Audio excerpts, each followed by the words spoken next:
It's a very great occasion, not just because we are celebrating the 73rd Republic Day, but because this is the 75th year, Azadi Ka Amrit Mahotsav. If only we had not attained that freedom, this republic could not have been possible. Why is our independence, our Azadi, why is it so important in history? If you recall, any kind of revolution, any kind of freedom struggle across the globe, you will find bloodstains. It is only in India a war without any bloodshed was possible. In fact, one of the famous British historians, Arnold Toynbee, he greatly thanks the Indian public for giving the British an honor to leave the shores without being humiliated, without being annihilated,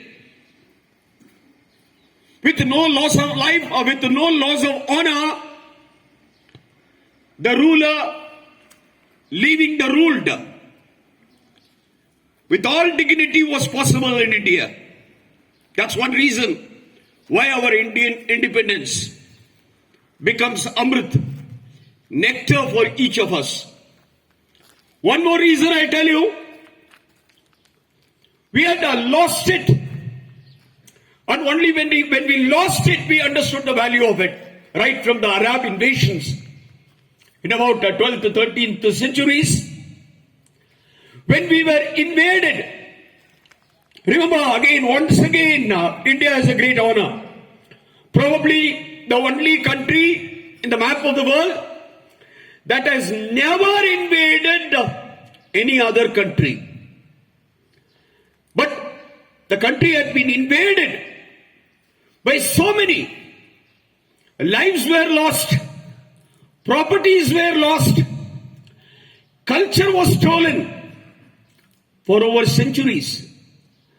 And after that, the real struggle came to get it back, to get the lost freedom back. The struggle was so much that no individual can be left out in the freedom struggle. If you read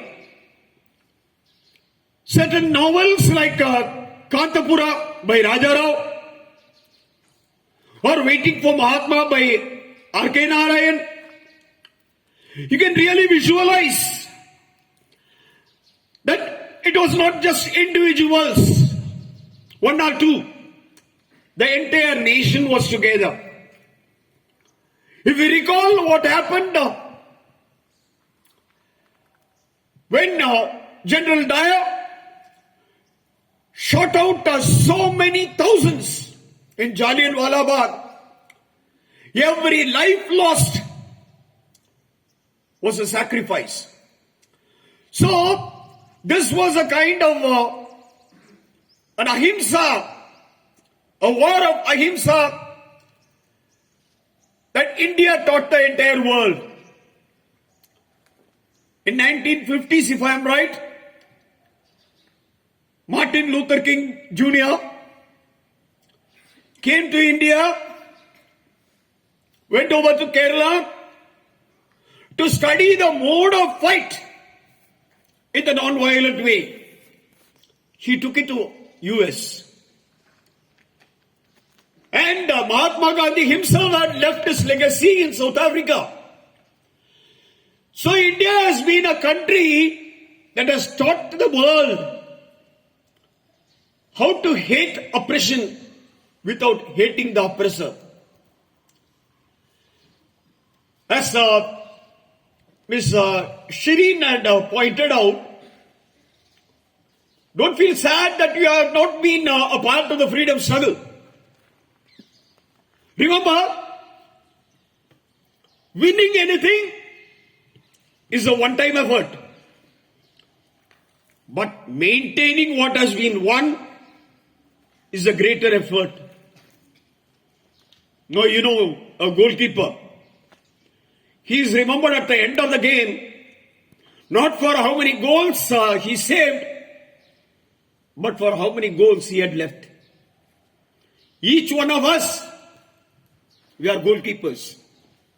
There are too many balls coming into the goal post, and it's for us to stop every ball and ensure that the hard-earned freedom is preserved, conserved, and passed on to the next generation. We are custodians of this freedom that we have got. We are not the owners. We are custodians. Any good custodian is like a bank cashier. He has a lot, but can he spend anything? He has to, once the duty is over, he has to hand it over to the next and move on. So you and I, we are custodians of this Azadi Ka Amrit and pass it on to the next generation with the same kind of devotion that they would pass it on to their next generation. I'm happy to be a part of celebration in Bagalkot, the district which ought to be very, very proud for one reason. I have always been saying it wherever I go.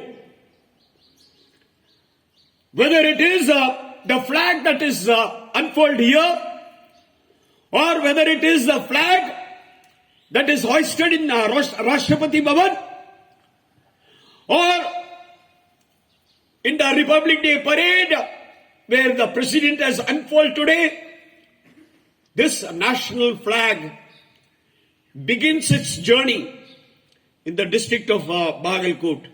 So in a sense, each one of you, each one of us will have to be very, very proud that Bagalkot has a place in the history of this national flag. Those of you who have never been to Tulsigiri, please do visit the flag making that goes on there and be a part of the great celebration. Wish you all once again a great Republic Day and Azadi Ka Amrit Mahotsav that will continue for the next year as well. Jai Hind, Jai Bharat.